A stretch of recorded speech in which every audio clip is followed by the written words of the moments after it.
Good morning, day 55. I can use my full voice because nobody else is around. It's before 6 a.m. and I'm getting ready, and today I'm hiking with my full pack for just a mile, and then I have arranged for a shuttle driver to help me slack pack 13.4 more miles to Spivey Gap. It seems like a doable hike for the day, but honestly, I don't know what I'm getting into. And then I am staying off trail tonight. I was just trying to figure out how I could get some more miles covered than just 10 or 11. And this is what I came up with. And it is supposed to rain and thunderstorm tonight and tomorrow. So I thought, well, I'll go ahead and get a bunch of miles done and then stay off trail tonight. That's my plan. It's 6:42 a.m. and I only have to pack up my tent. I can't believe how early I'm getting ready. See, look at that. Everything else is packed and ready to go. Just the tent. Recently I started taking my tent pole down last. It's amazing to me that I can take out all of the stakes. The only thing holding this up is my tent pole. That's it. And it still stays standing. It's 7:04 a.m. I have my poles and I'm starting my hike. Bye-bye, little campsite.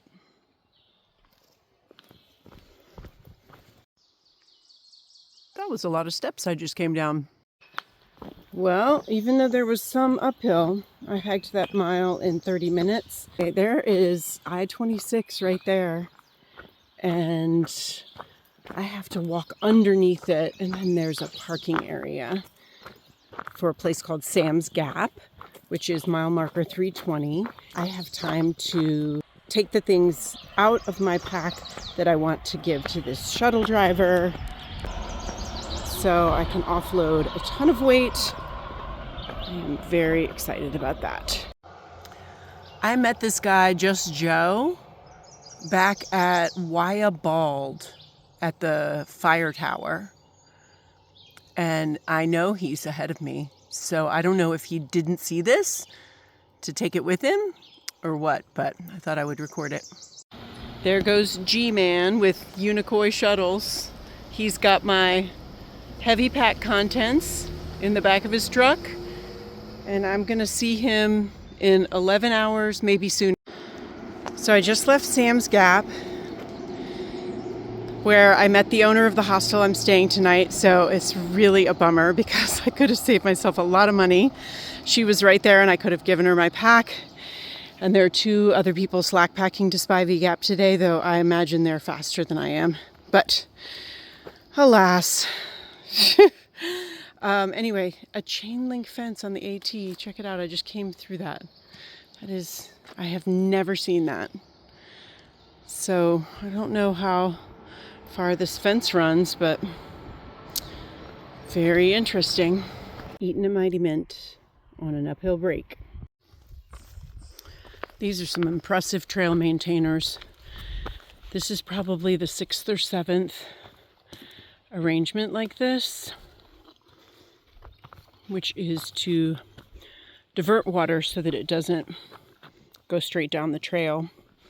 So there's like this cut over here.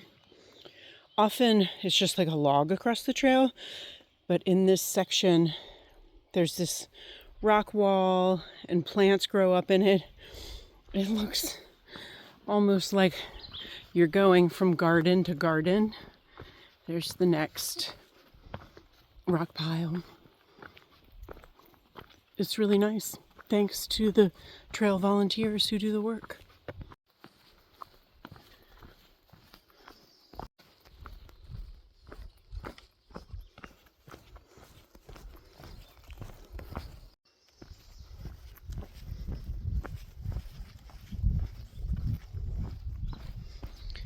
Well, these benches are too nice to pass up.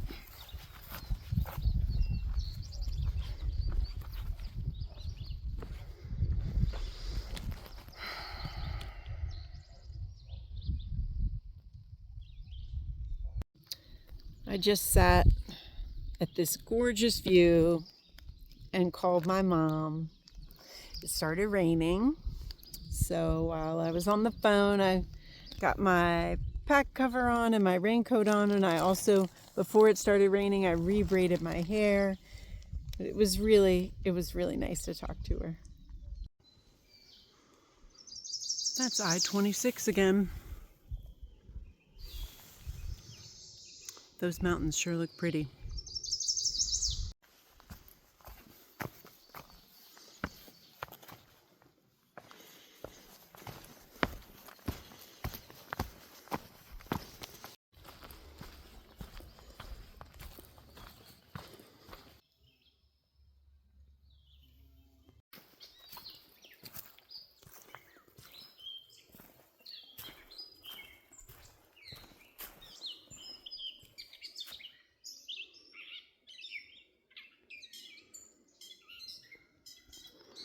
Very chatty birds. Bunch of dandelions coming up on Big Bald. We'll see if the view clears out while I'm up there.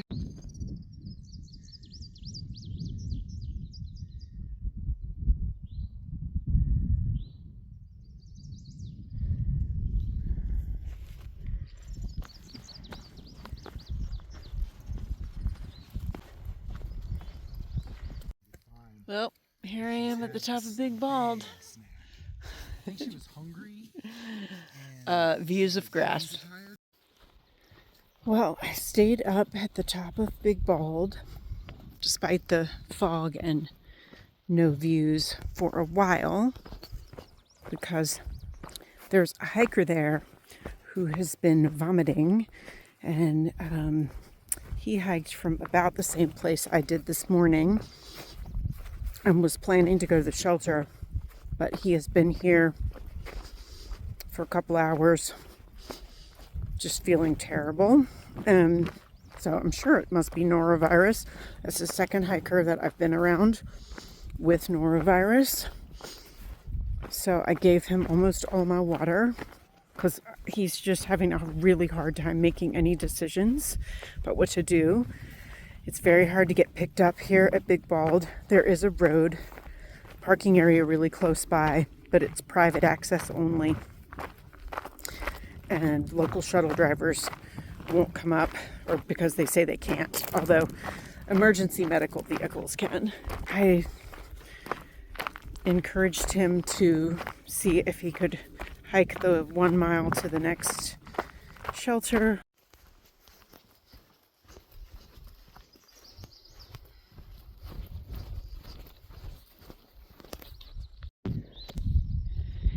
These flowers are very bright. I've got one right here for a close-up.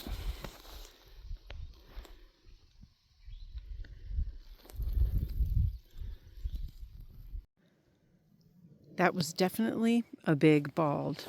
I would say that is well named. So I have hiked about 8 miles today. Well, that's maybe 2:30. And I have 6.3 miles to go. But I have done over 2,700 feet of the ascent, elevation change ascent, and I have a little over 700 left. Meanwhile, the descent that I have remaining is nearly 3,000 feet. So this is the section of the hike where I can walk faster.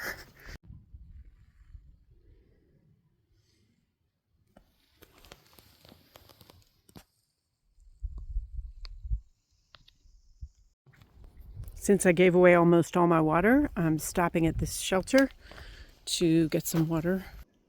I'll need a leaf. There we go. That is Bald Mountain Shelter, the last shelter for a long time that has a privy.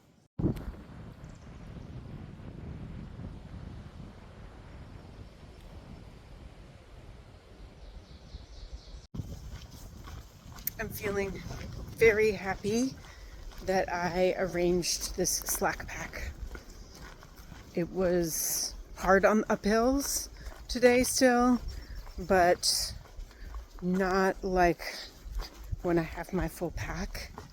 And now that I'm on this level section, it's just feels like I'm out for a nice stroll in the sunshine with the flowers, and it's really, really nice not to have my full pack, and I'm feeling good about the 14.4 miles.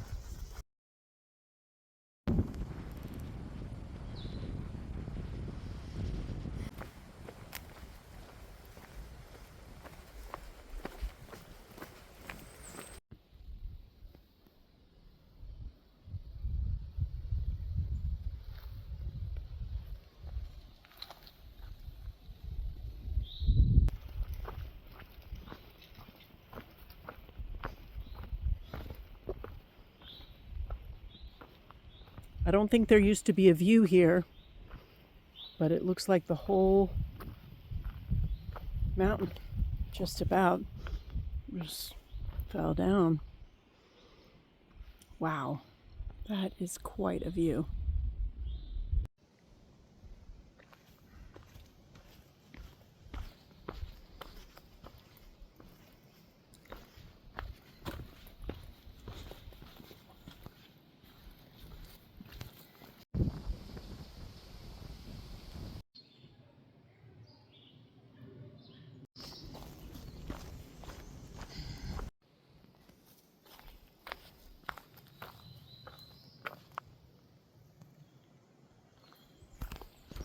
This is a really steep uphill up to High Rocks. Once I get to High Rocks, I'll only have 2 miles left. So I've hiked over 12 miles today already. It's a little after 5. I just had to take a seat.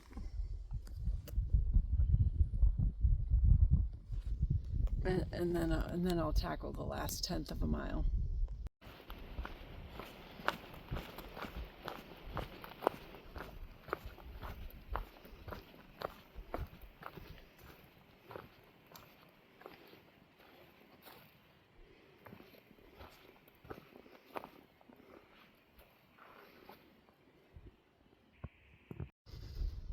The summit of High Rocks is actually a blue blaze. I just don't think I have it in me. Here's the underside of High Rocks. I'm sure it's very cool. I'm just too tired.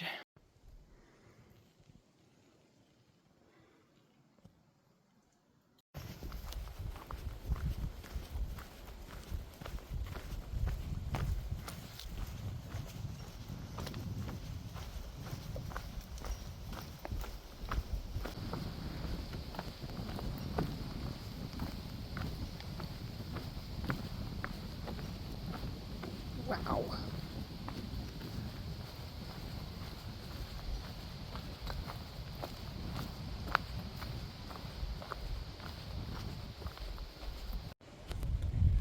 What in the world with those clouds? That's crazy looking. It's like there's that line of trees over there. From there over, the trees mostly stayed standing. But before that, nearly every tree came down. Wow.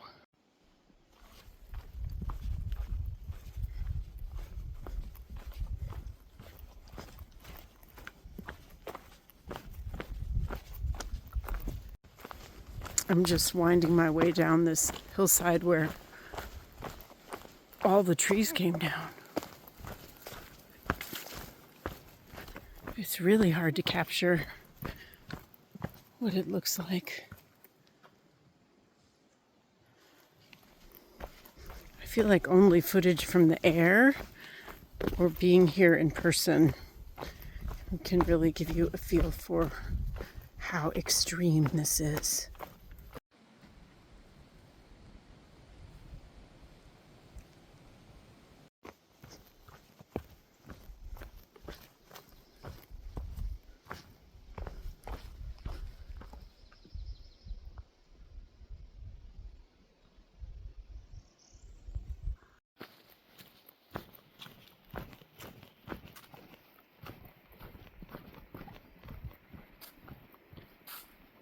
It's been such a long day that I can't recall if I've been through a rhododendron tunnel today already or not.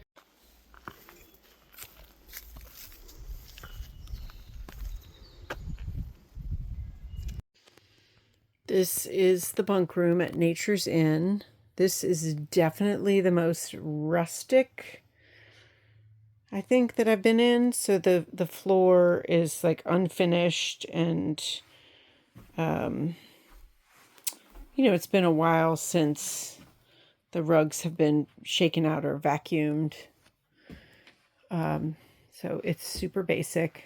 There's just one fitted sheet and a pillowcase, so I have to put that on myself. I am so tired. So tired.